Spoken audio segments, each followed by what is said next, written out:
Tomorrow, South Africa will mark Freedom Day since the dawn of democracy 26 years ago. And this year, there won't be celebrations as it has been traditionally the case. Now, this comes after the outbreak of the coronavirus and has forced many of the events not to take place in their usual form as the country is still on lockdown. The Department of Sports, Arts and Culture says the day will be reflected via live streaming. And more of this, we're joined by Nathi Mthethwa, the Sports, Arts and Culture Minister, to take us through their plans. Well, Minister, a very good morning to you. Thank you so much for joining us. Welcome to Morning Live. Thank you, Simpiwe and the listeners. Well, we find ourselves in the lockdown period because of the COVID-19 pandemic that has brought about disruptions in our lives, and tomorrow is Freedom Day. So what are the plans that have been put in place by your department to mark this day? Your observation is very important, Simpiwe, because it informs the theme for marking the day this year, which is solidarity and triumph in these challenging times. What the theme seeks to do is to impose on us as South Africans an obligation that our freedom comes with responsibility.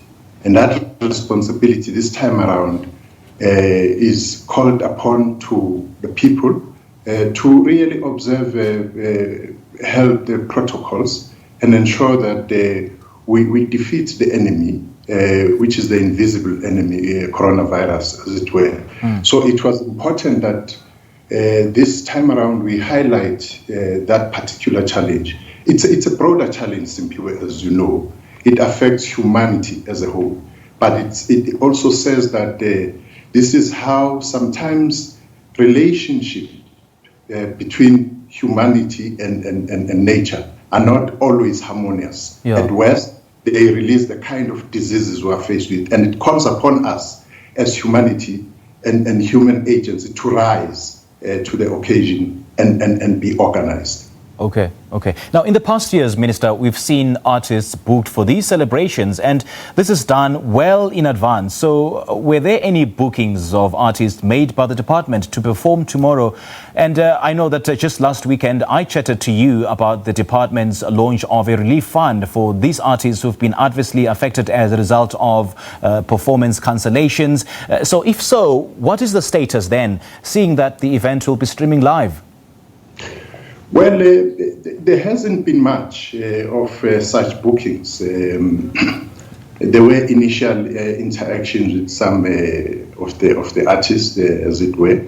But as you know, the principle for us has always been, since we announced the relief fund, that we are going to ensure that those who were booked are reimbursed.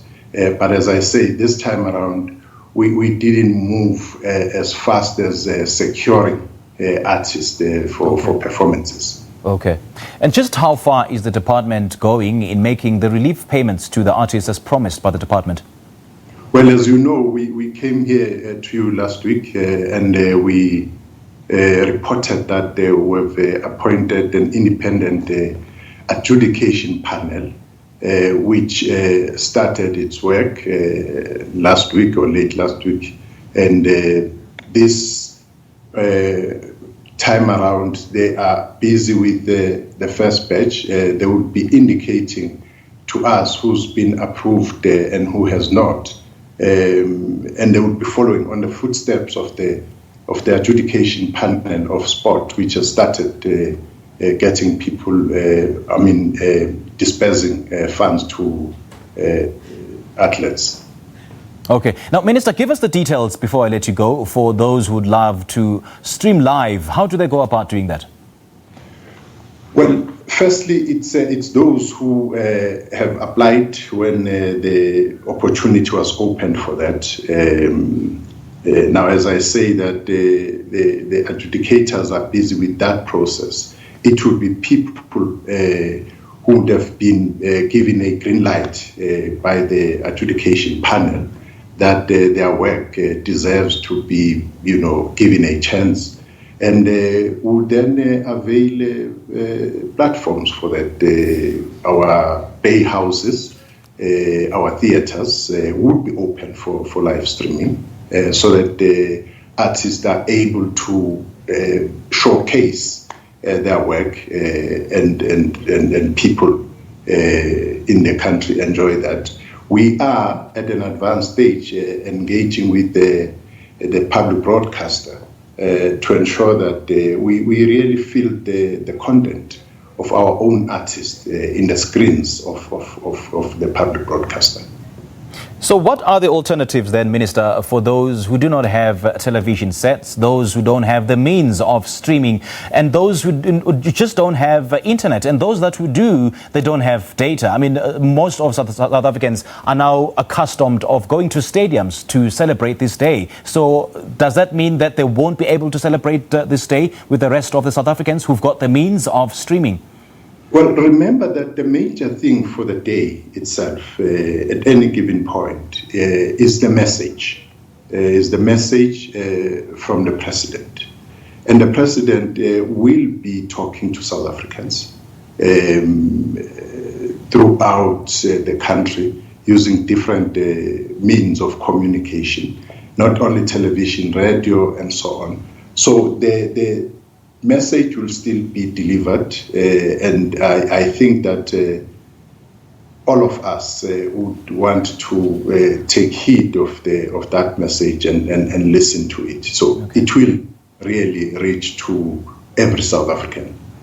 That is a relief, Minister. That is an absolute relief because, we need to indulge ourselves in what the President has to say with regards to, where we come from as South Africans as we attained freedom 26 years ago. Minister, thank you so much for your time. Much appreciated. Pleasure is mine, Sipiwe. That was Minister Nathi Mthethwa, the Arts and Culture and Sports Minister, talking to us about their plans for Freedom Day, which takes place tomorrow, and this will be streamed live. And as the Minister mentioned, it will also be streamed on radio and various TV platforms.